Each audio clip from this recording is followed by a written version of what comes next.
My father, William Prescott Frost Jr., was a sixth-generation New Englander who had left Lawrence, Massachusetts, to seek fame and fortune in California.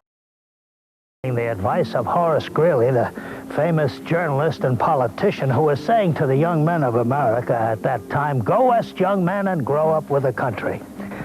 And on his journey westward, my father met and married my mother. Her name was Isabel Moody. She was a Scottish immigrant who had been brought to America as a child to live with relatives in Columbus, Ohio, after her father, a ship's captain, had been lost at sea in Scotland, and her mother had just sort of wandered off and left her in the care of her father's parents. I was born in San Francisco, where my father was pursuing a career in journalism. And then, following my father's death at an early age, my mother, my sister, and I came to live with my father's parents in Lawrence, Massachusetts. And that is how I became a Yankee at the age of 11. It was during my years at Lawrence, Massachusetts High School that I made up my mind that I would become a poet, whatever that meant. Now, to have made such an announcement publicly at that time and that place would have been a serious mistake. And the same holds true at all times in all places. You see, it's a distressing thing to have a poet in the family. That's the one conviction that all nations share. How I ultimately achieved acceptance and recognition as a poet would take more telling than we have time for here. However, I will use some of that time to say something about the kind of poet I am and am not. Now, I have at times been called a nature poet, meaning, I assume, someone who writes about trees and clouds and flowers and such. Well, I have written about all of these, of course, but I have written only a handful of poems that were not about people, directly or indirectly, about what they think and say and do, often in connection with nature, human and otherwise.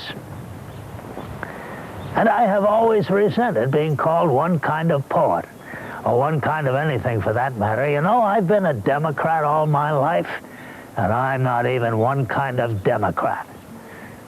And I haven't been happy since 1896. Besides being called a certain kind of poet, in my early years, I was told that my poetry had too much the sound of ordinary speech. I was also told how to make my poetry more poetic. I ignored these suggestions.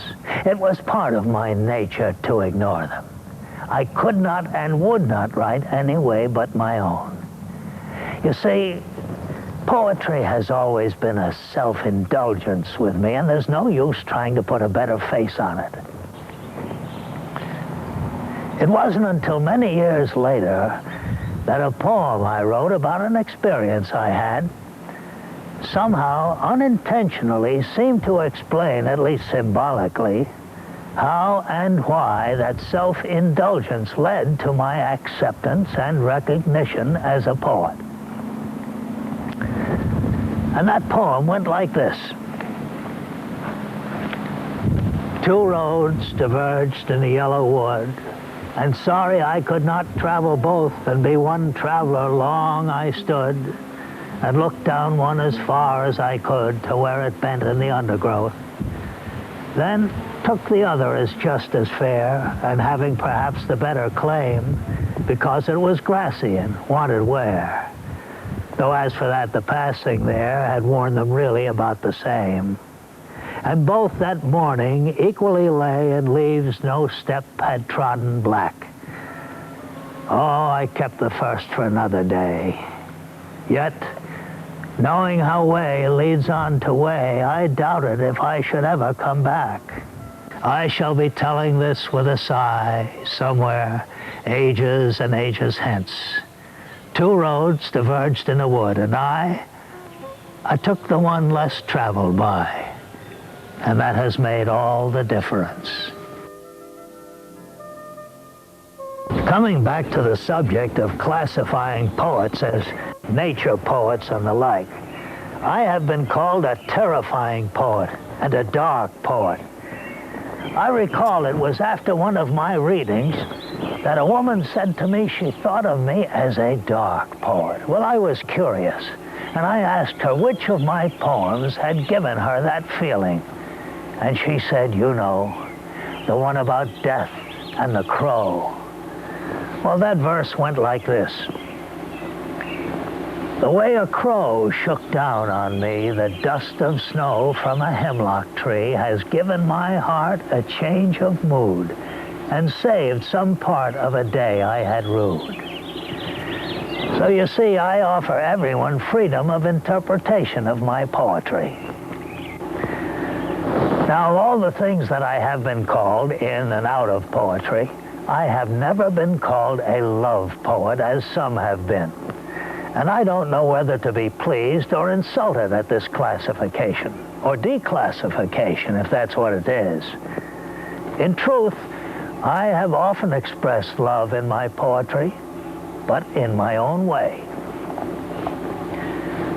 I'm going out to clean the pasture spring. I'll only stop to rake the leaves away and wait to watch the water clear I may. I shan't be gone long. You come too. I'm going out to fetch the little calf that's standing by the mother. It's so young, it totters when she licks it with her tongue. I shan't be gone long. You come too. And I suppose that the classifiers of love poetry, whoever they are, might also have missed this one. When I was just as far as I could walk from here today, there was an hour, all still, when leaning with my head against a flower, I heard you talk. Don't say I didn't, for I heard you say. You spoke from that flower on the windowsill. Do you remember what it was you said? First, tell me what it was you thought you heard. Having found the flower and driven a bee away, I leaned my head, and holding by the stalk, I listened, and I thought I caught the word. What was it? Did you call me by my name? Or did you say, someone said, come? I heard it as I bowed. I may have thought as much, but not aloud. Well, so I came. You may now classify me as you wish, whether I like it or not. Whatever my classification, I will always believe that a poem should sound like speaking. The speaking tone of voice somehow entangled in the words and fastened to the page for the ear of the imagination. And I further believe that a poem should begin in delight and end in wisdom, in a clarification of life. Oh, not necessarily a great clarification, but in a momentary stay against confusion. And now my stay must end. But if we should meet again, and there is a time to talk, I will go deeper into my life and my poetry. And perhaps together, we may find some delight and wisdom.